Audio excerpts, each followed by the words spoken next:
अस्सलाम वालेकुम दोस्तों। दज्जाल के हवाले से इस्लाम की तारीख के अंदर और अहादीस के अंदर बहुत से सबूत मिलते हैं, मगर एक हदीस ऐसी है जिस हदीस को हमने बार बार सुना है और उस हदीस के अंदर दज्जाल की एग्जैक्ट लोकेशन के बारे में भी बताया गया है। आप सल्लल्लाहु अलैहि वसल्लम अपने सहाबा कराम के दरमियान बैठे होते हैं तो एक ईसाई सबके बीच में से आता है और वो मुसलमान होता है। मुसलमान होने के बाद वो अपना एक वाक़या आप सल्लल्लाहु अलैहि वसल्लम को बताता है। वो बताता है कि मैं और कुछ अरब समंदर के अंदर सफ़र कर रहे थे।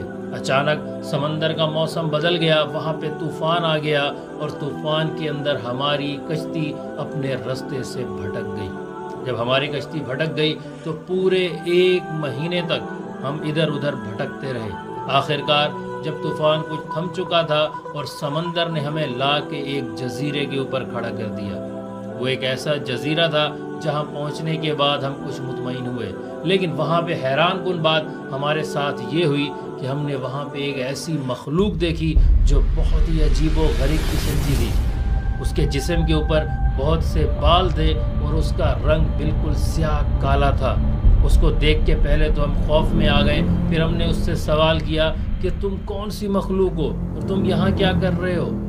तो उसने हमसे कहा कि मुझे छोड़ो, वो सामने देखो एक मंदिर है और उस मंदिर में चले जाओ और उस मंदिर में एक शख्स तुम्हारा इंतज़ार कर रहा है। हम बहुत ही तजस्सुस के अंदर उस मंदिर की तरफ बढ़े कि आखिर यहाँ पे कौन रह रहा है। जब हम वहाँ पे पहुँचे तो हमने देखा कि एक शख्स जंजीरों के अंदर जकड़ा हुआ था। सबसे पहला सवाल जो उसने हमसे किया, उसने कहा कि मुझे बेसान के दरख्तों के बारे में बताओ, क्या वहाँ पे कोई फल फ्रूट लगता है।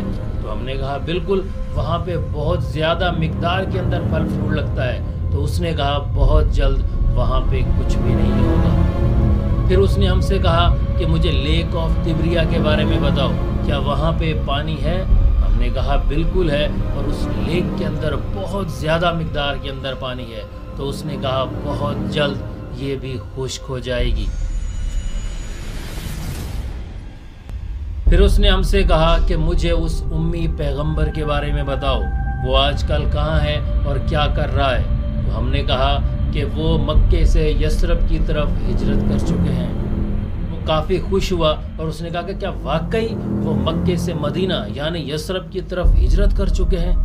फिर उसने कहा कि अब मैं तुम्हें बताता हूँ कि मैं कौन हूँ। मैं हूँ दज्जाल और मैं बहुत ही जल्द इस कैद से आज़ाद हो जाऊँगा और मैं हर इलाके हर शहर में जाऊँगा सिवाय मदीना के यानी सिवाय यसरब के। उसके बाद आप सल्लल्लाहु अलैहि वसल्लम ने लोगों से फरमाया, ऐ लोगों, मुझे तमीमतदारी की बातों के अंदर सच्चाई नज़र आ रही है। याद रखो, दज्जाल ना तो यमन में है और ना ही शाम में है, बल्कि आपने अपनी उंगली से मशरिक की तरफ इशारा करके कहा कि दज्जाल मशरिक में है, दज्जाल मशरिक में है, दज्जाल मशरिक में है। अब बहुत ही सिंपल सी बात है कि उनकी कश्ती जो है एक जजीरे के ऊपर जाके रुकी थी। अब मदीना के मशरिक में कौन कौन से जजीरे आते हैं। मशरिक में बहुत ही मशहूर अरेबियन सी है और उसके अंदर 4 बड़े बड़े जजीरे आते हैं। जो सबसे पहला जजीरा है वो है लक्षद्वीप जजीरा जो इंडिया के अंदर है, और जो दूसरा है वो है स्कोट्रा आइलैंड, और जो तीसरा है वो है मसेरा आइलैंड, और जो चौथा है वो है अस्तोला आइलैंड। हदीस के अंदर वाज़े तौर पे फरमाया गया कि दज्जाल यमन में नहीं होगा, तो ये 2 आइलैंड तो इससे बाहर हो गए। जब जस्सासा ने उन्हें दज्जाल की तरफ भेजा था तो वहाँ पे एक मंदिर था।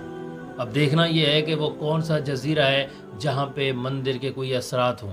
इंडिया का जो जजीरा है वहाँ पे तो मंदिर के कोई असरात नहीं मिलते, लेकिन क्या आपको पता है कि पाकिस्तान का जो अस्तोला आइलैंड है वहाँ पे क्या है, एक मंदिर, एक टेम्पल।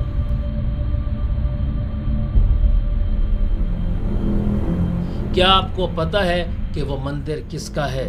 वो मंदिर हिंदुओं की काली माता का है जो बहुत ही खौफनाक है। लेकिन अब यहाँ पे सवाल ये उठता है कि ये मंदिर तो शायद अभी कुछ अर्सा पहले बनाया गया हो, क्योंकि ये वाक़या तो 1450 साल पहले का है, लेकिन ऐसा नहीं है। یہ مندر یہاں پہ 2000 سال پرانا ہے۔ آپ صلی اللہ علیہ وآلہ وسلم نے جو مشرق کی طرف اشارہ کیا تھا، اگر وہاں سے آپ بالکل سیدھی ایک لکیر کھینچیں تو وہ بالکل استولا آئی لینڈ کے اوپر سے گزرتی ہے۔ اگر آپ اس ساری سچویشن کے اوپر غور کریں تو آپ کو کچھ یاد آیا جساسا کہ اس کا حلیہ کیسا تھا اور وہ کس طریقے کی تھی؟ اس کا حلیہ بالکل ہندوؤں کی اس کالی ماتا جیسا تھا۔ اب لیکن اگر آج آپ استولا آئی لینڈ جائیں گے تو آپ کو دجال وہاں نہیں ملے گا۔